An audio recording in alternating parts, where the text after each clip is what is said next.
ሰላም ቤተሰቦቼ እንዴት ናችሁ? እንግዲህ ዛሬ ድሆች በገንዘባቸው የሚሰሩት 7 ስህተቶች ወይም ቁማሮች።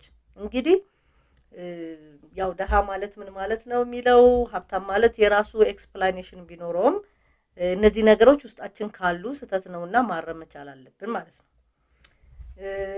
እንግዲህ እዚህ ጋር የሳይኮሎጂ ጠበብቶች እንደሚሉት ድሆች በገንዘብ የሚሰሩት 7 ስህተት ብለን የጀመርነው ሐሳብ ያው በፋይናንስ ትምህርት ውስጥ ይነሳል። ሁሉ ጊዜ የሚነሱ ነገሮች ናቸው።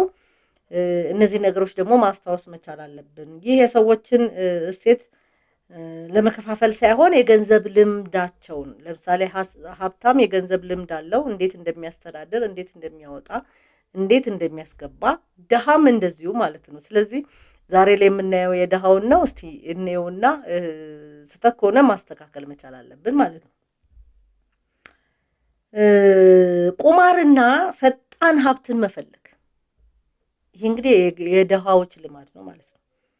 ገንዘብን በድል ይመጣል ብሎ ማሰብ፣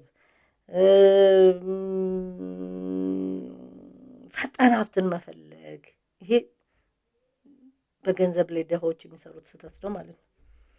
እቅድ ሳያወጡ መውጣት፣ እቅድ ሳይኖር በቃ ያለ እቅድ ዝም ብሎ አመት እስከማመምጣት ብሩ ይመጣል፣ እቅድ የለንም፣ ያለ እቅድ ይወጣል። ያለ እቅድ የመጣ ያለ እቅድ ስለሚወጣ ማለት ነው። ብድርን ደግሞ በተደጋጋሚ መጠቀም ማለት ውጤት የሌለው ለፍጆታ ለአስቤዛ ወይም ደግሞ ለቤት መኖሪያ ወይ ሶፋ መግዣ ወይም ደግሞ የሆነ ነገር ኢንካሙን ራሱ የብድሩን ሊመልስ እንደማይችል እያወቁ የማይችል ነገር ላይ ማውጣት ማለት ነው። ቁጠባንም እንደ ኃጢአት ማየት፣ ቁጠባ ልክ እምነት በእግዚአብሔር ላይ የሌለው ሰው እንደሚቆጠብ አድርጎ ማሰብ የሚያመጣው ነገር አለ ማለት ነው።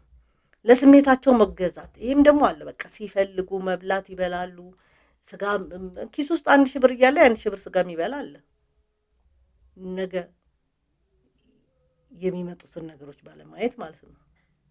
ስለዚህ ስሜትን መቆጣጠርም ያስፈልጋል።